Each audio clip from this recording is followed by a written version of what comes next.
Well, every parent worries about first sending their child off to school as a mere tot. And of course, much attention is given to the trials and tribulations of high school, but there's less focus on what happens in the middle. Here with the Parent's Guide to the Middle School Years is author, teacher, coach, and parent, Joe Bruzzese. Good morning, Joe. Hey, good morning. Thank you. Well, thanks for joining us. Now, this is a topic that I don't think gets enough attention. Tell us why you think that the middle school years, A, doesn't get enough attention, and B, why it is so critical to a child's development. Well, number one, I think the teens have gotten all the attention. They've kind of, all the media is focused around there. And it seems like a generation ago, that's where everything was happening. All the developmental changes, the emotional shifts, all of that was happening during the teen years. And now all of that has started now, 2 or 3 years younger than that. Yeah, because they say that our kids are growing up faster these days, and I think you would probably agree with that, wouldn't you? I would certainly agree with that. I mean, I think it's now you say 13, 14, 15, and now we include 11 teen, 12 teen. Those are the new teen years. Right, exactly. All right, so you talk about the 3 C's in the Yes. book. Let's talk about those. Confidence, connection, and challenge. All right, talk a little bit about that. Okay, What do you so mean by that? confidence, just the ability that I can overcome challenge and succeed, that belief in myself as a child, as a person. Okay. Connection, how I'm connecting with my peers, how I'm staying connected with my parents, how I'm staying connected to the community at large. Okay. And then challenge, just, what are those things that are gonna overwhelm me? What are those things that are going to push me to really step it up a notch? Okay. It's funny because every generation has their own unique challenges, and I think certainly this generation does. Sure. This generation of middle schoolers, what's different now than, say, with our parents or our grandparents? I think we can talk about the typical things, that show up in the media all the time.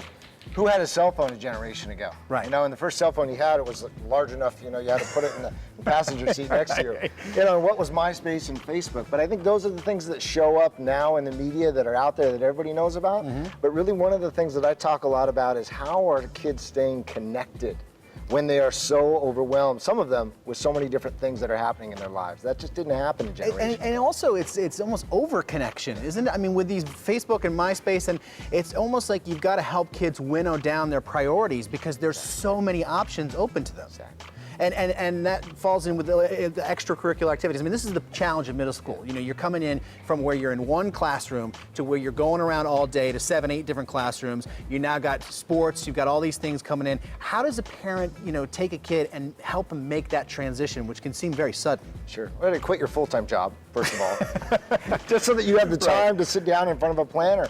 Really what I'm sharing with parents, and I just had a mom ask me this just the other day at a parent presentation, how do I manage all this? And I said, you don't. Number one, you don't, because we're trying to help parents kind of step back, allow their kids to step up, but that can't happen if there's so much. So I say, too much helicoptering. Exactly. Start early, start often. So 3 to 4 weeks before the school year starts, ideally, you sit down, you put the plan together. What do we really want to get engaged with this year?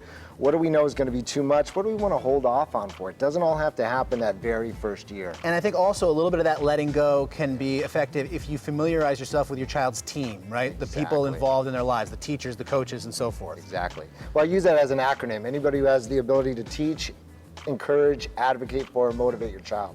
So, you think about that, it really opens it up to all the coaches, teachers, mentors, the important people in your child's life. Joe, thank you so much. It's really a great book. And for more information on A Parent's Guide to Middle School Years, head to our website, dailybuzznow.com. Click on the Guests or for more info tab. Hey, we'll tell you more about that Toledo teen who was beaten by cops. He is now back in the hospital.